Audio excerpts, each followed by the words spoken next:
Pamagat. Textmate lang dati. Nagsimula. Maingay na computer shop. Si Paweng, 22 naka-jacket, nag-aayos ng CPU. Tunog ng Yahoo Messenger. Ako si Paweng, 22 years old.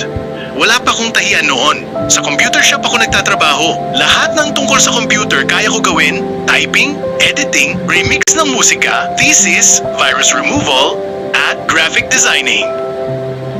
Eyeball. Announcement. EB sa swimming pool, Sabado 3 p.m. Kita-kits mga ka-textmate announcement ng officer. Uso noon ang textmate. Iba't ibang clan, iba't ibang grupo, nagtitipon para sa EB Eyeball. Yun yung araw na makikita-kita kayo sa personal para makilala mo na yung kachat mo sa ilang linggo na pag-uusap sa text. Sa swimming pool, ang pagkikita. Maraming tao sa swimming pool. May mga grupo-grupo. Si Lorena, naka-maong pants, black shirt, boyish ang forma, matapang, pero maganda at koreana ang look. Doon ko siya unang nakita. Si Lorena, 19 years old. May pagka-boyish, matapang, simple, astig. Yan ang tipo ko sa babae. May boyfriend siya sa clan noon at may foreigner daw sa personal. Pero ako, tahimik lang. Pinagmasdan ko lang siya. Hinangaan ko ng palihim. Nag-iingayan, nagtatawanan. Nilapitan ni Paweng si Lorena, nahihiya. Lorena, pwede makuha number mo? Para friends tayo sa text. Sambit ni Paweng. Ngumiti si Lorena. Seryoso ka? Sige, pero huwag ka ma-fall ha, sabay tawa. Yun na ang simula noon, text-text na kami. Tawag-tawag, kwento siya ng kwento. Ako, nakikinig lang. Kumain ka ba? Text ni Paweng. Pagod ako today? Haha, kulit mo. Sambit naman ni Lorena sa reply. Si Lorena nagtatrabaho noon bilang kasambahay o minsan sa restaurant. Ako, nagkukwento sa kanya ng mga trabaho sa shop. Siya, nagkukwento ng mga problema niya.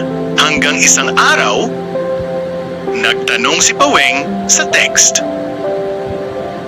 Kayo pa ba ng BF mo, yung clanmate natin?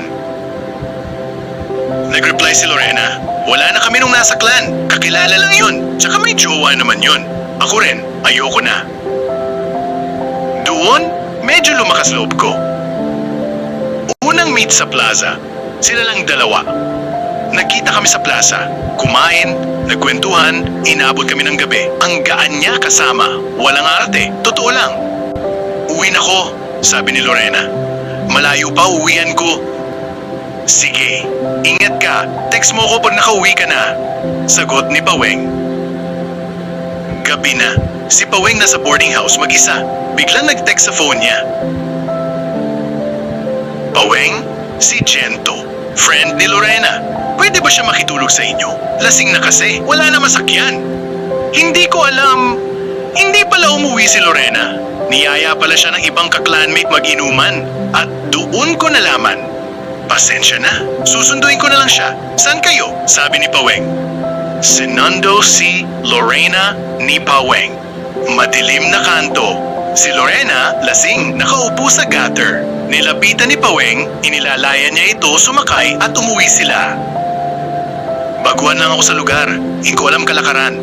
Pero nung nakita ko siyang ganun, natakot ako. Paano kung may mangyaring masama sa kanya? Sa boarding house. Pinahiga ni Paweng si Lorena sa kama. Tinakpan ng kumot. Siya sa sahig na tulog. Kinabukasan, nagluto siya ng noodles at nagtimpla ng kape. Doon siya natulog sa boarding house ko. Pinakain ko, pinagpahinga. Akala ko isang gabi lang. Naglalabas si Lorena, si Paweng nag-aayos ng PC. Nagtatawanan sila, sabay kumakain at harutan. Pero umabot ng isang linggo. Sabi niya, nagpaalam naman daw siya sa tita niya. Sa loob ng isang linggo, naging kami. Naging magkasintahan. At sa isang linggo na yon, may nangyari sa aming dalawa.